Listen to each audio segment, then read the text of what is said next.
Minimum support price म्हणजे काय ह्याची व्याख्या आजतागत मला काही मिळालेली नाही। जी MSP आहे तर त्याच्यापेक्षा दुप्पट दर तरी माझ्या हिशोबाने झाले पाहिजे, तर तुमच्या कुटुंबाच्या गरजा तुम्ही भागवू शकता। म्हणजे जनरल असं की माझ्या मुलाच्या शिक्षणाची फी आहे, मला डे टू डे लागणारं सामान आहे, किंवा माझ्या घराची लाईट बिल भागवायचे।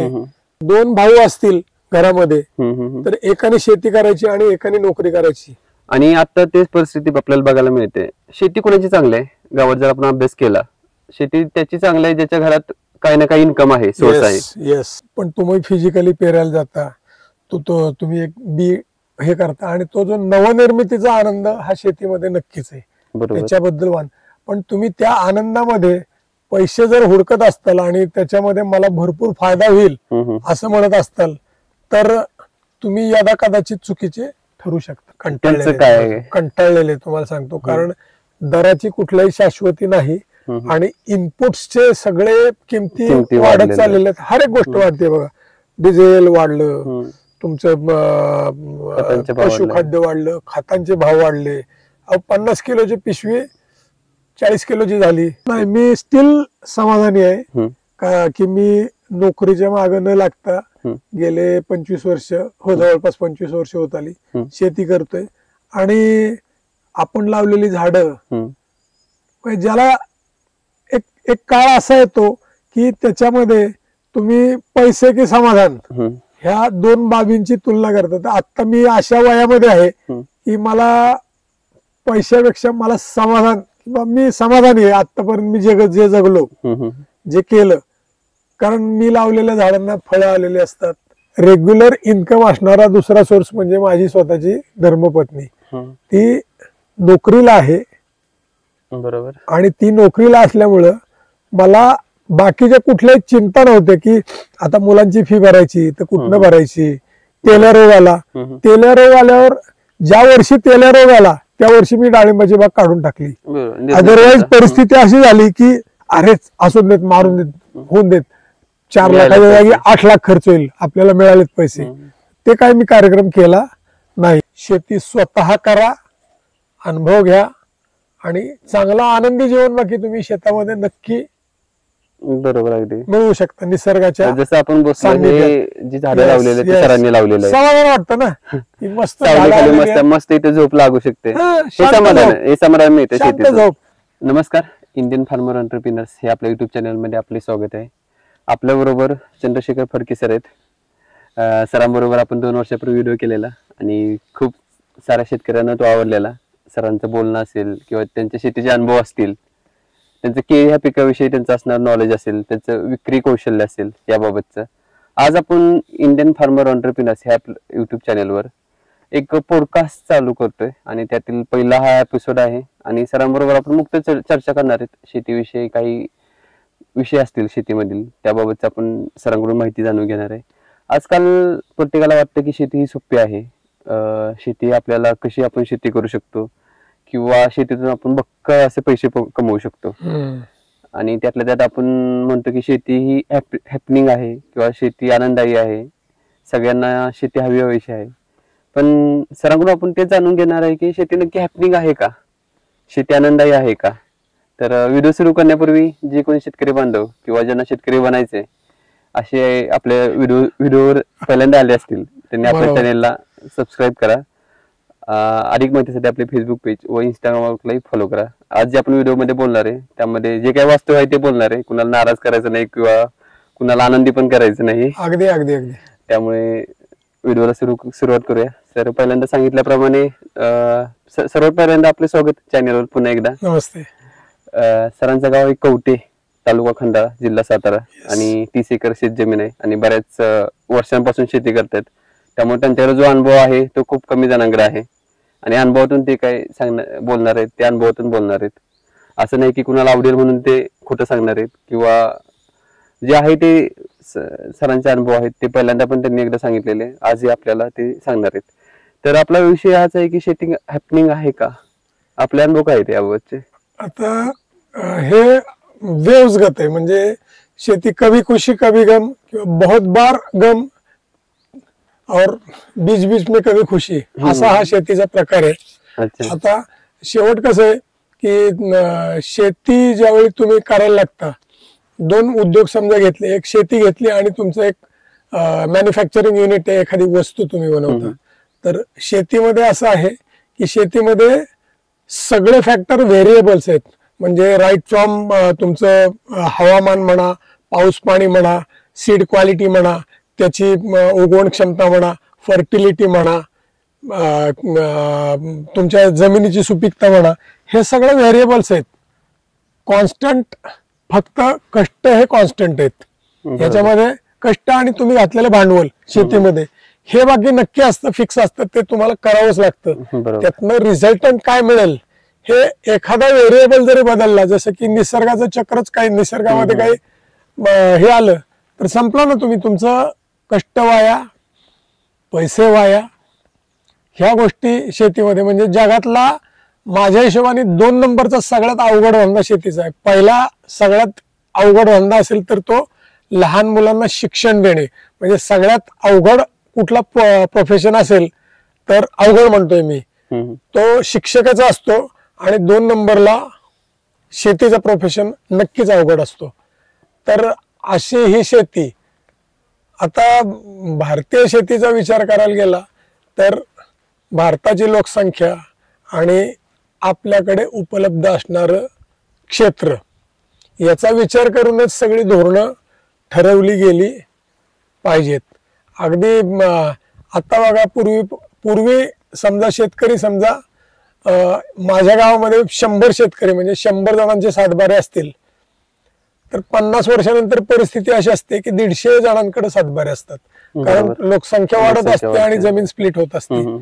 तर ह्याचे काय परिणाम होतात? खरं तर सगळ्यात महत्वाचा पहिला मुद्दा हा आहे की किती एकर होल्डिंग असेल तर एक 4 किंवा 5 माणसांचं कुटुंब त्यांच्या सगळ्या गरजा पूर्ण करू शकतं. आपण मिनिमम आणि मॅक्सिमम जास्तीत जास्त किती शेती असावी हे पहिला पॅरामीटर हा अभ्यास करून ठरला पाहिजे. बरोबर. आता मग याच्यामध्ये सगळेच फॅक्टर आले, सरकारचं धोरण, मिळणारा दर, ह्या सगळ्या गोष्टी बघायला गेल्या तर आता मी या कन्क्लुजनवर आलेलो आहे की या पुढचे निदान जोपर्यंत धोरणात्मक बदल काही शेतीमध्ये होत नाहीत ते सुद्धा सरकारकडून, तोपर्यंत शेतीला अच्छे दिन काही येणार नाहीत. कोणी किती म्हणो की शेतकऱ्यांचं 1.5 उत्पन्न उत्पन्न करणार, उत्पादन नव्हे, उत्पादन 1.5 उत्पादन म्हणजे शक्य आहे. काढतोय ते उत्पादन म्हणजे टोटल वेट ऑफ प्रोडक्शन. बरोबर. उत्पन्न म्हणजे त्यातनं होणारे पैसे. बरोबर. तर हे कधीच तुम्हाला हे पॉसिबल नाहीये. म्हणजे पॉसिबल कधीच नाही का? कधी होऊ शकतं पॉसिबल? हे नाही, आता पॉसिबल अजून पुढे तरी हे पॉसिबल नाहीये. पॉसिबल होण्याकरता सगळ्यात महत्वाचं म्हणजे मार्केट. एकतर तुम्ही शिकलं पाहिजे हे मी विकायचं कुठं, हे प्रत्येकाकडे तेवढं ज्ञान पाहिजे. जसं की तुम्ही मागच्या वेळी मी सांगितलं तुम्हाला की केळी हे पीक मी एक सिलेक्ट केलं आणि त्याच्यामध्ये देशी व्हरायटी सिलेक्ट केली आणि मी दर ठरवणार आणि त्या दराला, आणि टिल डेट तरी परिस्थिती अशीच आहे की गेले 2 वर्ष मी दर ठरवतोय आणि त्या दराने माझा ग्राहक केळी घेतोय. बरोबर. अशी परिस्थिती जर जिथे जिथे निर्माण होईल त्या पिकाकरता हा नियम लागू होणार की तुम्हाला ते परवडणार पीक. तुम्ही मांडू शकता कागदावर की हे बा इतका खर्च झालेला आहे आणि मला एवढे उत्पन्न मिळालेलं आहे, म्हणजे मला पैसे याच्यामध्ये मिळालेले. पिकांचं काय, जो ज्या पिकाचा दर हे सरकार ठरवते किंवा मार्केट ठरवते? नाही, आता त्याच्यामध्ये बघा ना, आता चाललंय ते स्वामीनाथन आयोग वगैरे तुम्ही ऐकत असताल, त्यांनी C1 C2 असं काय कॉस्ट कशी ठरवावी. मुळात मिनिमम सपोर्ट प्राइस म्हणजे काय ह्याची व्याख्या आजतागत मला काही मिळालेली नाही. तर माझ्या दृष्टिकोनातून मिनिमम म्हणजे कमीत कमी, व्हेरी सिम्पल, कमीत कमी हा दर असला पाहिजे. मग मॅक्सिमम किती असू शकतो? खरं तर अर्थ असा घेतला पाहिजे की म्हणजे गव्हाचं समजा एक गव्हाची जात आहे, या गव्हाच्या जातीच्या सगळ्यात कमी म्हणजे थर्ड क्वालिटीच्या दर्जाचा जो प्रॉडक्ट असेल त्याचा दर म्हणजे MSP. खरं तर हे असं असलं पाहिजे. आणि मग जसजशी क्वालिटी दर्जा वाढत जाईल तुमच्या प्रॉडक्टचा तस तसा त्याचा दर वाढीव असला पाहिजे. पण एक्झॅक्टली उलट आहे आपल्या इथं. बरोबर. आपल्या इथं गव्हाचा विषय काढला तुम्ही, हा. गव्हाचा दर भेटतो आपल्याला 2,500 फार जास्त झालं किंवा 22-23 म्हणजे 2200-2300. तुम्ही मार्केटमध्ये गेलात तर म्हणजे शेतकऱ्याकडून विकायचा म्हणला गावातल्या गावात किंवा शेतकरी गावातल्या गावातच विकतो, त्याच्या पुढे काही जात नाही. नाही. आता ह्याच्यामध्ये दोन प्रकार आहेत. ते काही मोठ्या, आता समजा आमच्या गावाला बाजारपेठ नाहीये आणि आमचं एवढं यील्ड नाही किंवा एवढं उत्पन्न आम्ही गव्हाचं घेत नाही, घरच्या पुरतं आणि राहिलेला विकतो काय. पण जिथं अशी परिस्थिती आहे की मोठमोठे फील्ड असतात, 10-10 एकर गहू असते, तर त्याला मार्केटमध्ये जाण्याशिवाय पर्याय नसतो. महाराष्ट्रात खूप कमीच आहे, म्हणजे 10 महाराष्ट्रात कमी आहे. पंजाब मध्ये ते आपल्याला भेटतात, पण महाराष्ट्रात तेवढं कमी आहे. पण गावाला महाराष्ट्रात फील्ड कमी असून पण दर 2,500च्या आसपास मिळतो. बरोबर. गहू असेल किंवा सोयाबीन असेल, आता ह्या पिकांचे भाव किती झाले पाहिजेत? दुप्पट झाले पाहिजेत, तिप्पट झाले पाहिजेत आताच्या पिकांच्या बाबतीत? सोयाबीन किमान 90 रुपये किलो, म्हणजे जवळपास दुप्पट पकडून चाला तुम्ही. आता जी MSP आहे तर त्याच्यापेक्षा दुप्पट दर तरी माझ्या हिशोबाने झाले पाहिजे, तर तुमच्या कुटुंबाच्या गरजा तुम्ही भागवू शकता. म्हणजे जनरल असं की माझ्या मुलाच्या शिक्षणाची फी आहे, मला डे टू डे लागणारं सामान आहे, किंवा माझ्या घराची लाईट बिल भागवायचे, किंवा मुलासाठी मुलाच्या उच्च शिक्षणाला मला थोडेफार पैसे बाजूला ठेवायचे, किंवा माझं आजारपण आहे, याच्याकरता 5 माणसाचं कुटुंब चालवायचं असेल आणि ही पिकं जर करायची असतील, जसं की गहू म्हणा, ज्वारी म्हणा, बाजरी म्हणा, म्हणजे ज्याला आपण भरड धान्य म्हणतो, किंवा तेलबिया म्हणा, तर तुम्हाला कमीत कमी आत्ता आहेत त्याच्या ऍज ऑन टुडेचा दर सांगतोय मी, दुप्पट दर असले तरच ह्याच्यामधनं जगू शकतो. म्हणजे नॉर्मल माणसं जशी जगतात, म्हणजे शहरी पगारदार माणसं जशी जगतात तसं जगू शकतो. आता एका गावात कुणाकडे 4 एकर जमीन आहे, कुणाला 2 एकर जमीन आहे, कुणाला 8 एकर जमीन आहे, 10 एकर जमीन आहे. आता मी असे अनेक शेतकरी 8 ते 10 एकर जमीन असलेले पण बघितलेत की जिथे चांगली बाग आहे त्यांची, तरी ते सुखी नाही आहेत. म्हणजे जे आपण शहरामध्ये म्हणतो की सगळे ते आयशाराम, एक 50,000 वाला, 50,000 जर इन्कम असेल, 60,000 इन्कम असेल, तो सुखी आहे शहरातला माणूस, त्या सगळ्या गरजा भागत आहेत. ऍटलिस्ट काय ना काय करून तो म्हणजे सुखी आहे, किंवा काहीतले 5-1 हजार रुपये महिन्याचे राहतात त्याला. बरोबर. पण गावाकडे 8 ते 10 एकर जमीन असलेला शेतकरी, त्याला ऐनवेळी पण पैसे नसतात. म्हणजे जेव्हा फी भरायचे मुलांच्या, किंवा त्याला ह्या गोष्टी राहिल्या, पण स्वतःचा जर आनंद घ्यायचा असेल किंवा बाकी इतर गोष्टी करायचं, फिरायला जायचं, तो जातच नाही फिरायला, किंवा बाकी गोष्टी तो करतच नाही का. म्हणजे आत्ताची परिस्थिती अशी आहे शेतीची की तुम्ही शेती हा पार्ट टाइम बिझनेस तुम्ही करत असताल तरच ठीक आहे.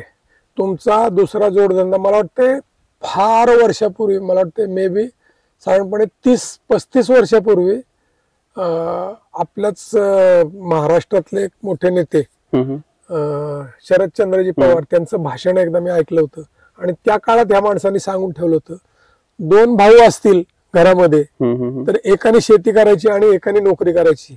आणि आता तेच परिस्थिती आपल्याला बघायला मिळते. शेती कोणाची चांगली आहे गावात जर आपण अभ्यास केला, शेती त्याची चांगली आहे ज्याच्या घरात काही ना काही इन्कम आहे, सोर्स आहे. म्हणजे सपोज 2 भाऊ असतील किंवा कुणाचे वडील जरी असले, त्याला मुलं जॉबला असतील, त्या माणसाची शेती चांगली आहे. म्हणजे भांडवल येते त्याचं कंटिन्यू, आणि जरी नुकसान झालं तरी तो माणूस दुःखी नाही, सोसू शकतो. जरी चांगलं पीक आलं, एखाद्या वेळेस निसर्गानं काय केलं तरी ठीक आहे, असो पुढच्या वेळेस बघू. आता परिस्थिती अशी आहे, तुम्हाला सांगतो की शेती का करतात माणसं, असा जर आपण विचार करायला गेलं तर माझी ही इस्टेट आहे, माझी प्रॉपर्टी आहे, आणि त्याला ठराविक किंमत आहे, आणि मी जर ही शेती केली नाही आणि ती जर पडीक राहिली आणि सरकार दरबारी त्याची पडीक म्हणून नोंद झाली तर कदाचित ती माझ्या हातून निसटण्याची शक्यता आहे. या भीतीपोटी, आणि एवढी शेती असून पडीक ठेवली, लाजेपोटी करणारी जास्त आहेत. तुम्हाला सांगतो, लोक नावं ठेवतील, शेती पाडून ठेवली म्हणून मी करतो असं सांगणारी 100 पैकी 80 शेतकरी तुम्हाला भेटतील अगदी किमान. आणि काहींचं असं आहे की माझे होल्डिंगच माझं अर्धा एकर आहे, अर्धा एकर मध्ये मी भांडवल घालून माझं भांडवल निघत नाही, तर मी ती कशाला करू. अगदी उगाच पावसाळ्यात आपलं नांगरायचं तर आजकाल विषय संपलाय. पूर्वी लोक मनापासून लोक नांगरायचे आणि दरवेळी पेरायचे. आता साधं फणपाळे मारतात, मी टाकतात, आलं गेलं गेलं विषय संपला. म्हणजे खर्च करण्याची मानसिकता देखील माझी तर स्वतःची राहिलेली नाही. तुम्हाला आता मी सगळीकडे दाखवलं. जेवढं जेवढं म्हणून शक्य आहे तेवढं नैसर्गिक परिस्थितीमध्ये जे काही येईल ते माझं, मी याच्यावर अजून यापुढे खर्च करणार नाही या मानसिकतेत मी आलेलो आहे. जास्तीत जास्त मला आवड आहे म्हणून आता शेतकरी पहिलं इतकं हे नव्हतं, म्हणजे टप्प्याटप्प्याने हे होत चाललेलं. परिस्थिती बदलली कधी सांगू का तुम्हाला?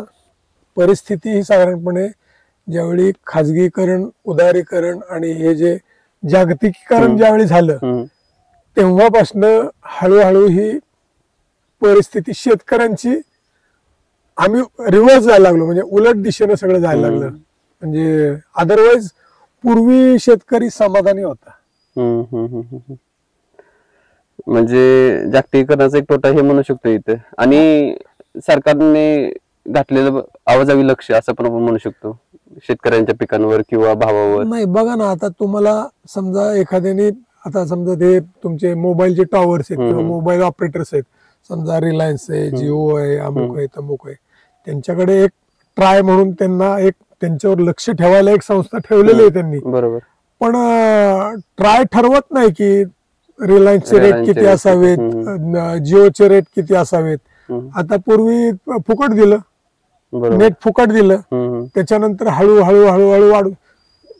शेतकरी कुठे ठरवू शकतो किंवा इनफॅक्ट ह्या जागतिकीकरणामुळे काय जी बंधनं आली असतील की तुम्ही हे दर स्टेडी ठेवायचे. म्हणजे मला वाटतं मी मध्यंतरी वाचलं, शरद जोशी असं म्हणायचे की सगळं काही शेतकऱ्यांच्या लुटीवरच चाललेलं आहे. म्हणजे शेतीची लूट करून, शेती आणि पर्यायाने शेतकऱ्यांची लूट करून जो सरप्लस पैसा आहे त्या पैशातनं सगळी डेव्हलपमेंट चालली आहे, असं एकंदरीत त्यांच्या बोलण्याचा स्टेटमेंटचा रोख असायचा.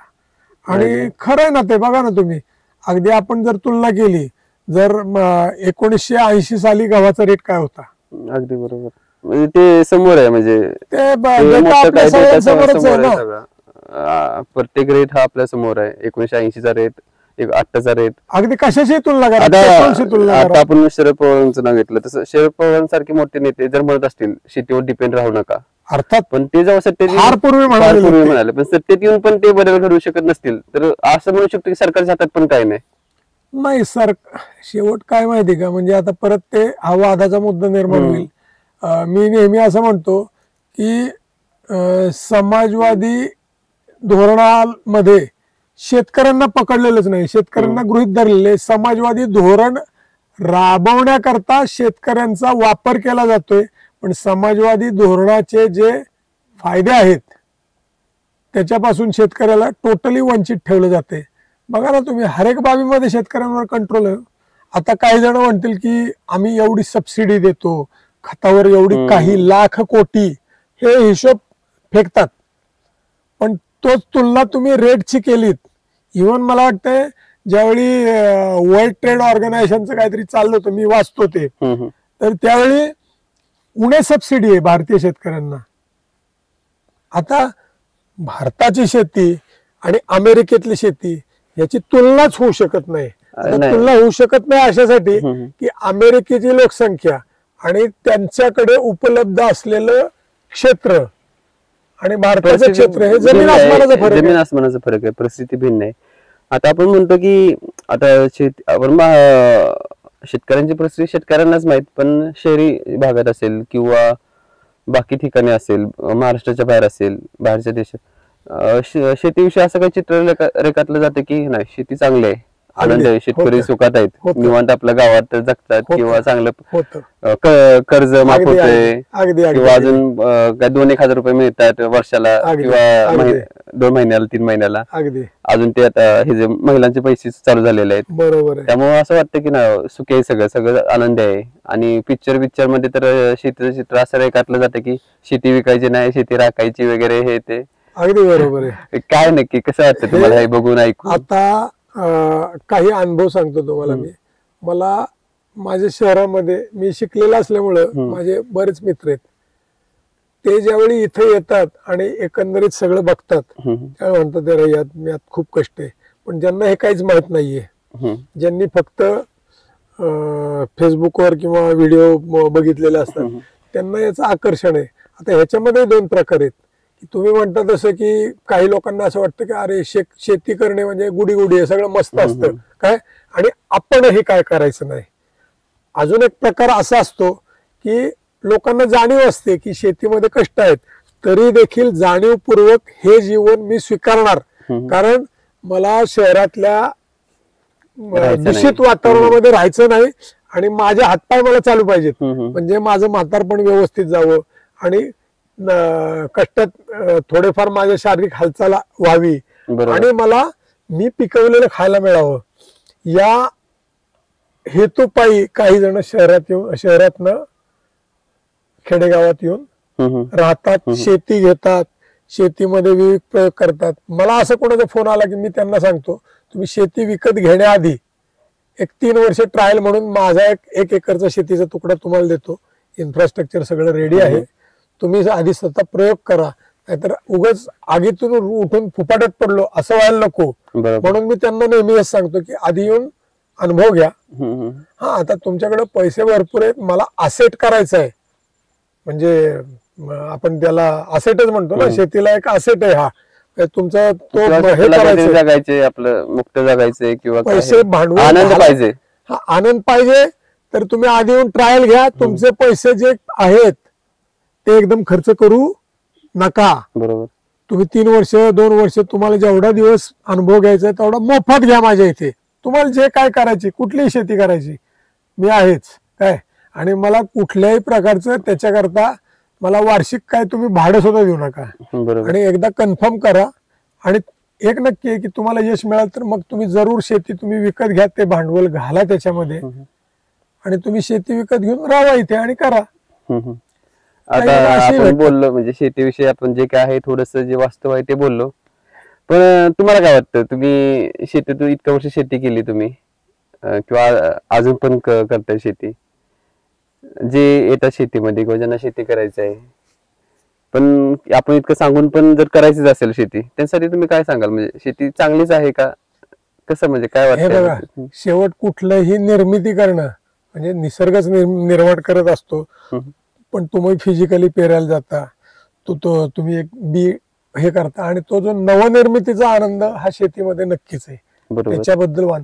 पण तुम्ही त्या आनंदामध्ये पैसे जर हुडकत असताल आणि त्याच्यामध्ये मला भरपूर फायदा होईल असं म्हणत असताल तर तुम्ही यदा कदाचित चुकीचे ठरू शकता.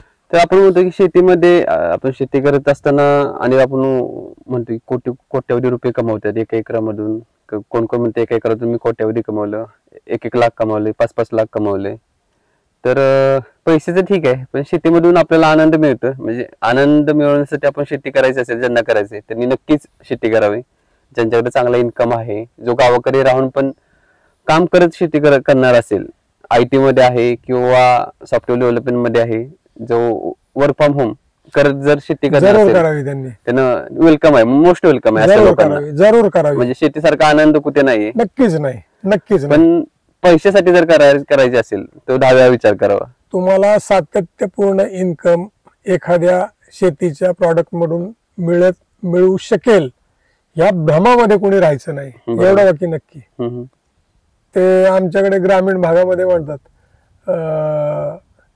पूर्वी आमच्याकडे या भागात बटाटे भरपूर पिकायचे बरं का, तर मी म्हणलं कमी का झाले बटाटे, तर मला एक जण म्हणला अहो घावलं तर गटुळ नाही तर वाटुळ, म्हणजे म्हण अशी आहे त्याची, घावलं तर गटुळ नाहीतर वाटुळ, म्हणजे तुम्हाला जर उत्पादन त्याचं चांगलं आलं तर ठीक आहे, तुम्हाला एक ठराविक अमाऊंट चांगलं मिळू शकते, आणि जर गेलं तर तुमचं म्हणजे भांडवलही गेलं आणि कष्टही गेले, सगळेच गेलं, शून्य असंही घडू शकतं. म्हणजे शेती हा तुम्हाला रेग्युलर इन्कम देणारा व्यवसाय होऊ शकत नाही, याबद्दल माझ्या मनात तर काही दुमत अजिबात नाहीये. आता ते व्हावं म्हणून काय करता येईल ह्याच्याकरता बाकी नक्की शिकलेल्या माणसांनी विचार केला पाहिजे की कुठल्या पद्धतीनं शेती केली तर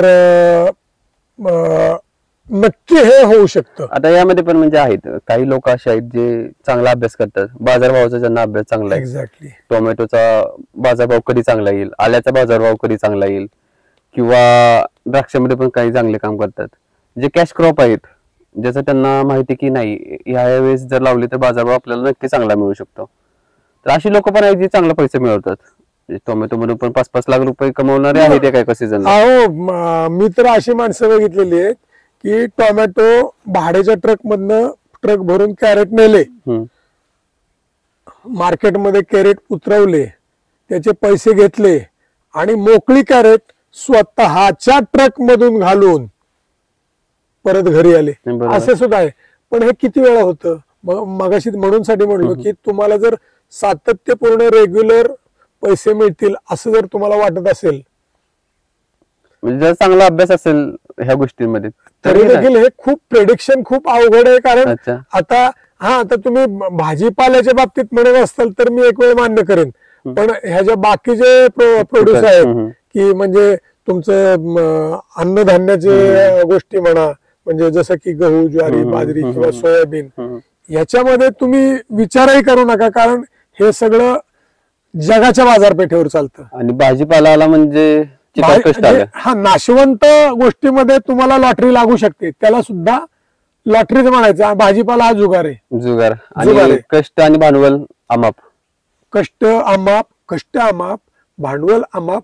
आणि तुम्हाला म्हणजे अरे कुठून करून बसलो असं 10 पैकी 8 वेळा तरी नक्कीच तुम्ही मानसिक परिस्थितीची परीक्षा दररोजची नाही. ही प्रचंड मोठी परीक्षा आहे की म्हणजे काही वेळेला माणूस इतका मोडून जातो की एक वेळ अशी असते की त्यावेळी त्यांनी केलं असतं तर त्याला नक्की पैसे, पण तो म्हणतो जाऊन दे, मागच्या वेळी असं झालं होतं ना, मी ते करणारच नाही.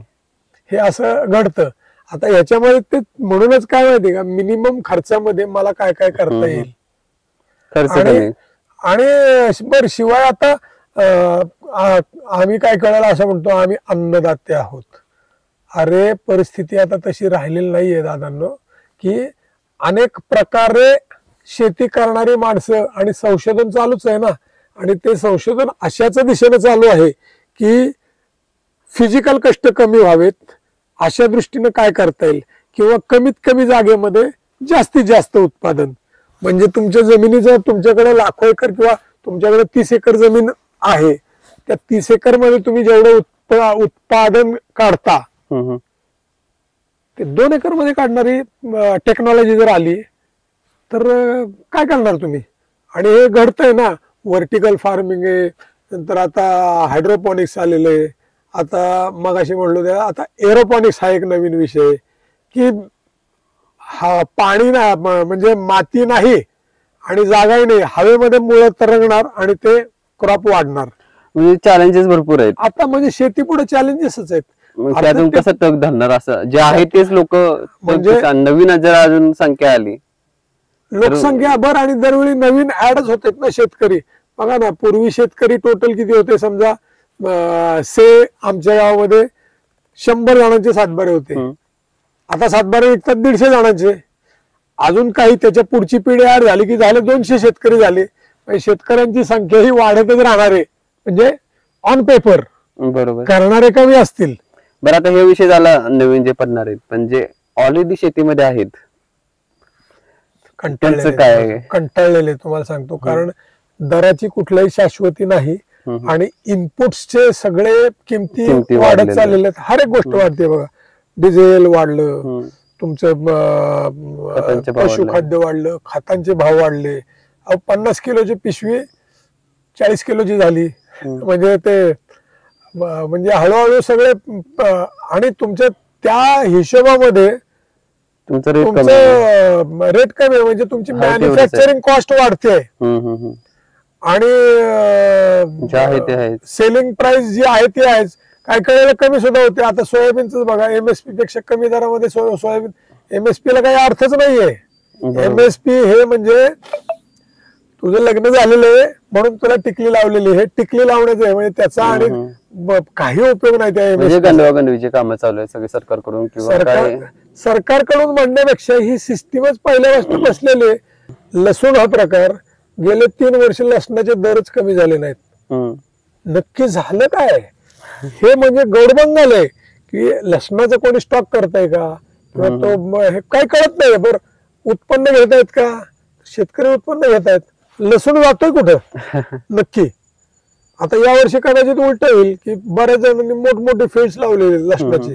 काय आता मी बी विकत घेतलं त्यावेळी 400 रुपये किलो या दराने मी लसूण लावायला बी विकत घेतलं. आता मला वाटतं 200 रुपये किलो लसणाचा दर झालेला आहे. म्हणजे आता जो मार्केटमध्ये मिळतो. आता ज्यावेळी क्रॉप निघेल म्हणजे लसूण तयार होईल त्यावेळी काय रेट जाईल विचार करा. हे अनिश्चितता बरं. आणि ह्याचं रिझनिंग सुद्धा काही मिळत नाही. म्हणजे मी प्रयत्न करतो की लसणाचे भाव इतके प्रचंड प्रमाणात वाढले की म्हणजे मोठं कॅश क्रॉप म्हणून झालं. आता कांद्याच बघा ना धोरणात्मक निर्णय बदलले. कांद्याचा दर कुठं होता पार खाली तळात आला. तरी ह्या वर्षी ठीकठाक भेटले पैसे. एक 4-5 महिने तरी टिकून होता भाव. पण मागचे काही वर्ष कांद्याला अक्षरशः म्हणजे झोपवलेलं काही शेतकऱ्यांनी. मी 2013-14 या महिन्यामध्ये मी 15 रुपये किलोनी कांदा विकला. म्हणजे एक थैली 750 रुपयाला. आणि बरोबर एका महिन्यानंतर त्याच क्षेत्रातला तोच कांदा मी 60 पैसे किलोनी विकला. म्हणजे कुठं गणित हिशोब कुठं बसवायचा काहीच म्हणजे खूप सरकारने तुम्हाला काय पिकवावं याचं स्वातंत्र्य दिलेलं आहे. ते कुठंतरी चुकतंय का असं मला तरी वाटायला लागले की म्हणजे लेट द गव्हर्नमेंट डिसाइड की वा ह्या भागामध्ये हे पीक चांगलं होतं. तुम्ही 1 एकर हे करायचं 1 एकर हे करायचं आणि ह्याला हा पण ती शाश्वती दिली पाहिजे. नाही तुम्हाला एवढं दराची शाश्वती देऊन जसं चीन मध्ये अशी सिस्टीम आहे म्हणतात. आपल्या भागात एक ऊस एवढं एक पीक आहे जे आपल्याला माहिती बाबा ऍटलिस्ट 3000 रुपये आहेत आम्हाला बाबा. हो पण परिस्थिती अशी होते ना ऊसाची सुद्धा की काय कळलं तुमचं ऊस नेणार कसा अशी परिस्थिती वांदे होतात.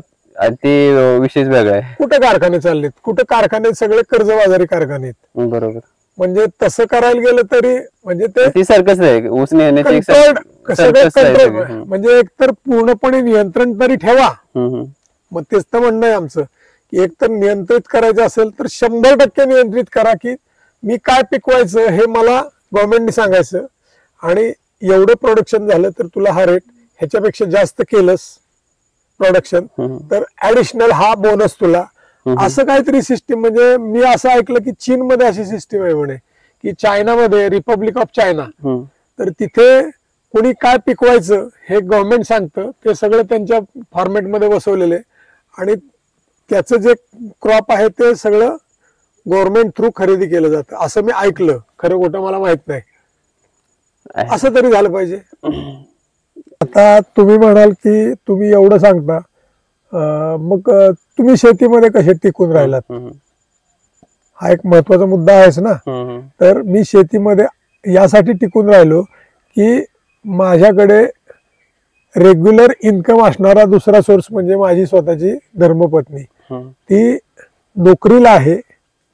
बरोबर. आणि ती नोकरीला असल्यामुळं मला बाकीच्या कुठल्याही चिंता नव्हत्या की आता मुलांची फी भरायची तर कुठनं भरायची किंवा काय नाही. 30 एकर जमीन असून पण 30 एकर जमीन असून सुद्धा आता. आणि शिवाय कर्ज हा प्रकार आम्ही कधी काढला नाही. कधीच नाही कर्ज नेव्हर. म्हणजे इव्हन तुम्हाला सांगतो आम्ही सोसायटीचं सभासद सुद्धा आज तागायत झालेलो नाही. मागच्या वर्षी आता मिसेस आमची सोसायटीची सभासद झाली. कर्ज काढायचं नाही हा पहिलं तत्व.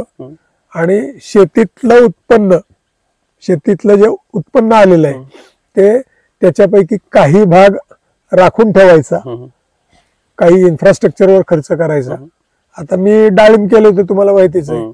आणि डाळिंबामध्ये माझ्या नशिबाने त्यावेळी रेट वगैरे चांगला होता. 2000च्या आसपास 4-5 हा साधारण 2000 सालाच्या आसपास 2000 ते 2010 पकडा 10-12 पकडा. तर एवढी वर्ष मला ते रेग्युलर एक म्हणजे पैसे. आणि शिवाय ऊस हा कॅश क्रॉप आहेच. बरोबर. तर त्याच्यामधनं आम्हाला पैसे शेतीमधनं मिळत गेले. बरोबर. अलग लक्षात. पण त्याच्यामध्ये सगळ्यात मोठा आधार कशाचा होता तर माझी रेग्युलर इन्कम होता. म्हणजे भांडवलालाही मला कर्ज काढायला लागलं नाही, डेअरिंग जे आहे ते तुम्ही त्याच्यामुळे केलं. आणि मुळात म्हणजे भांडवलाला मला पैसे मिळत गेले भांडवल घालायला, मी कुठल्याही प्रकारचं कर्ज काढलं नाही, कुठल्याही प्रकारचं. सायकल मध्ये तुम्ही अडकला, त्या सायकलमध्ये कर्जाच्या चक्रामध्ये मी अडकलो नाही. आणि त्यामुळं आज ठीकठाक आहे. आणि मुळात म्हणजे विनाकारण मी त्याच्या आहारी गेलो नाही, किंवा माझ्या डाळिंबावर रोग पडला, तेल्या रोग आला. तेल्या रोग आल्यावर ज्या वर्षी तेल्या रोग आला त्या वर्षी मी डाळिंबाची बाग काढून टाकली.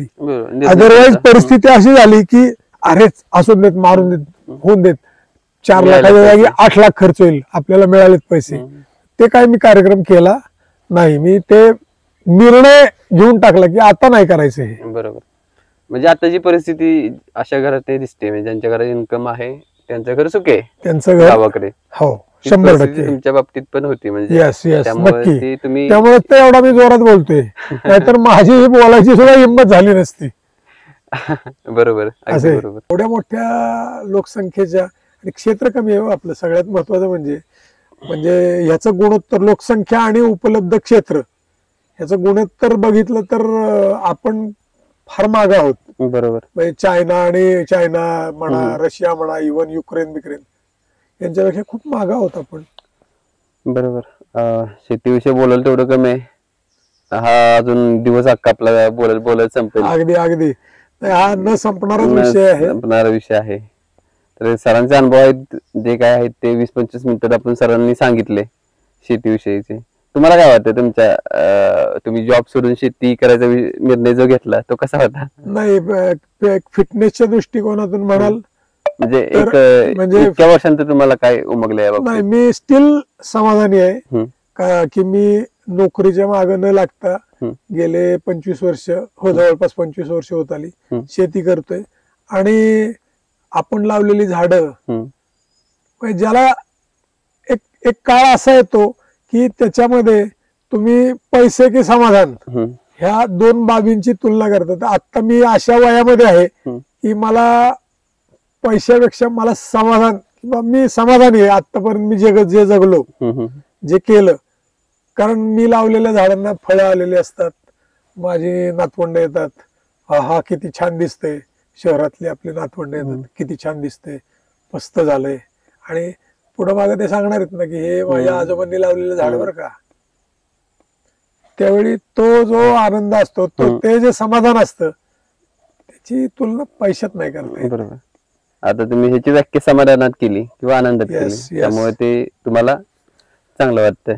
आणि शिवाय अजून उमेद आहेच. मी अजून आता नवीन विषय घेतलेला आहे, मी तुम्हाला सांगितलं. बरोबर. की अजून वेगळ्या पद्धतीने शेती कशी करता येईल, किंवा एखादं हे रोप हे वेगळ्या पद्धतीने कसं वाढेल, हे आता मी माझं पुढचं जे आहे ते मी बरोबर प्रयोगात, जे शेतीमध्ये त्यांनी प्रयोगशीलता सगळ्यात महत्वाची, तरच आपल्याला उत्तर मिळणार आहेत. कारण पुढे समस्या असून प्रत्येकाकडे असणार आहेत. आणि शिकलेली वेल एज्युकेटेड माणसं जर शेतीमध्ये इंटरेस्ट घ्यायला लागली तर ते एकंदरीतच सगळ्यांसाठी चांगलंच असणार आहे. अर्थात शेतीमध्ये भांडवल आलं तरी खूप फरक पडणार आहे. बरोबर.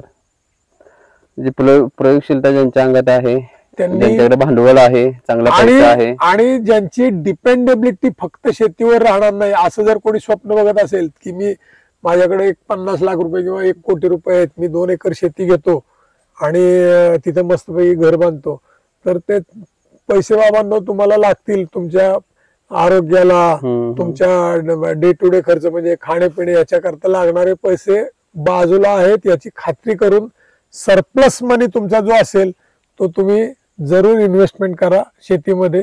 शेती स्वतः करा, अनुभव घ्या आणि चांगला आनंदी जीवन बाकी तुम्ही शेतामध्ये नक्की बरोबर अगदी मिळवू शकता. निसर्गाच्या जसं आपण जी झाडं लावलेली आहेत सरांनी लावलेलं आहे, समाधान वाटतं ना की मस्त मस्त इथे झोप लागू शकते, हे समाधान मिळतं शेतीत. झोप आणि तुमचं फिजिकल फिटनेस तर 100% चांगलं. जगातलं सगळ्यात चांगलं समाधान फक्त इथेच मिळू शकतं. नक्कीच. म्हणजे समाधानाची व्याख्या करायची असेल तर निसर्ग फुलवा आणि त्या निसर्गामध्ये राहा तुम्ही. बरोबर. तरी झाली शेतीची व्याख्या आपण म्हणू शकतो. म्हणजे हॅपनिंग आहे का तर शेती हॅपनिंग आहे, फक्त ह्या बाजूने हॅपनिंग आहे, समाधान या बाजूने आनंदात happening आहे. हॅपनिंग आहे. दुसरी बाजू जी आहे ती तुमचं तुम्ही आता समजलं असेल व्हिडिओ मध्ये नक्की काय एक्झॅक्ट ते. तर हा व्हिडिओ आपण इथेच थांबवतोय. व्हिडिओ आपल्याला आवडला असेल तर जास्तीत जास्त लाईक करा आणि शेअर करा. धन्यवाद.